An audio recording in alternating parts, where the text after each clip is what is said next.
decided to show you guys how to make mini cheesecakes. Let's get started. I chose to do mini cheesecakes is because they are everyone's favorite.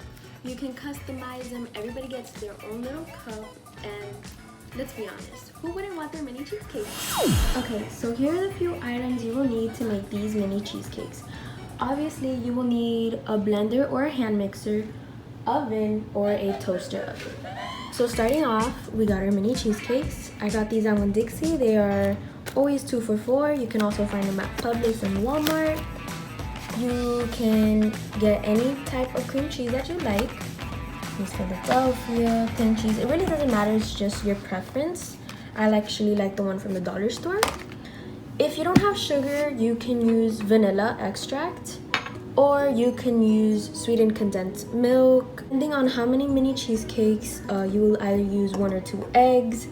I'm making closely around 20 of them because they're for Thanksgiving. So I will be using 2 eggs. If you only do 1 packet, you should only use 1 egg. So let's get started. Starting the cheesecake process, there are 2 things you should always do before you start, and that would be preheating your oven. Remember, we are working with cheese. You never want to wait too long for it to be in the heat. This is just a tip. If you want it to be a little bit easier cutting the cheese, always take them out before you use them. Leave them aside for like 30 minutes or so, and it'll be easier to either blend or hand mix. So now that we got a few of the bases down, we are actually going to start making our cheesecakes. When putting in the cream cheese, I don't have a hand mixer, I have a blender. So I always want to cut the chunks in to make it a little easier to blend. You also don't want to put in the whole cream cheese because, well, if you're using a blender, you don't want to put in the whole cream cheese because it's just going to take a while and you're going to overheat your blender. If you have a hand mixer, it should be fine. So my family is more on the sweet side with their cheesecake, so I will be using condensed milk. You want to go little by little, just like your cream cheese, so it'll be flowing nicer. Scoop in a little bit with the spatula, and I will be putting a little bit of sugar also.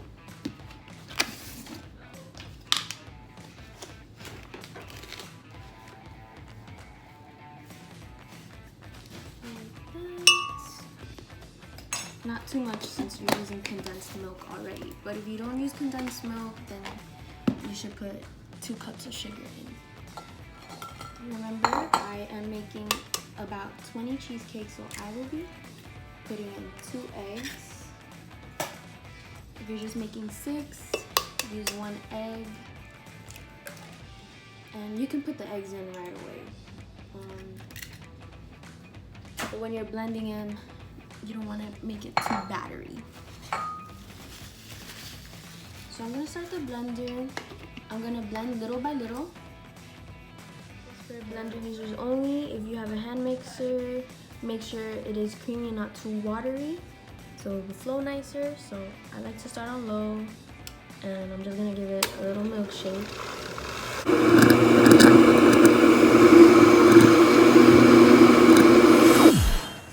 That is the whole process. You want to continue this until you have finished all your cream cheese. If you have a blender, remember to stop, mix it, make sure to get on the bottom of it, and continue the process. You don't want to mix too much. Remember, you don't want it to be liquidy.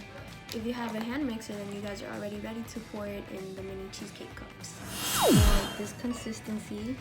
Those are little air bubbles, but just make sure they're not cheese bubbles. There's a difference. They're a little bit more chunkier. You're gonna go right ahead and place your little mini cheesecakes, graham crackers, in a pan. So back then when I was a rookie, I used to put my cream cheese in piping bags. If you want to do that, go right ahead, but I am a messy baker. So I'm just gonna get my handy dandy blender, and I'm going to pour it in. So sorry, but I do not have time to be cleaning up after my messes. And then we're just gonna keep going. You want to kind of fill them in borderline, not too over, because when they're in the heat, they will rise a little bit. So I'm gonna keep pulling these. A closer look of the mini cheesecakes. If you want to get rid of these bubbles, just shake the pan down. I'll do it with both hands and the bubbles will be out right away. Now's the time if you like strawberries in your cheesecake, chocolate chips in your cheesecakes, you can go ahead and fill them in right now.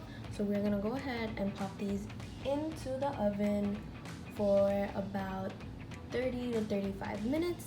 Remember that the oven is hot right now, so make sure to use some mittens. We are going to close this. Once you close the mini cheesecakes, remember not to open it for about 10 to 15 minutes because they're in the middle of rising and you do not want to tear the little cheesecakes. That's the idea of how they will look like when they are finished. You always want to let them refrigerate for about 10 to 15 minutes. They taste better, but you don't have to.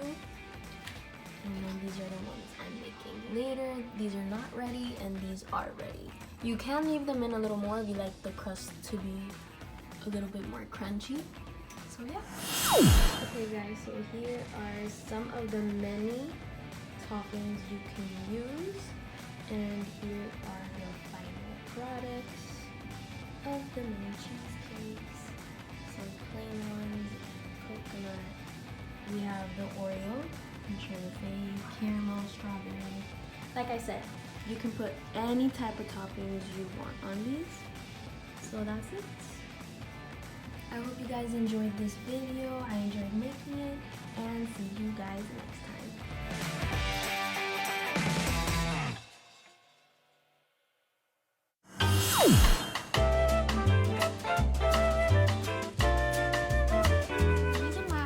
To show you guys how to make mini cheesecakes. Wow, my hair is not. This is not gonna end up well. Casualty number one, it's always the eggs. So you wanna go low first and just kinda, I'll put it in a milkshake. Well, first you wanna, plug it in, Angel.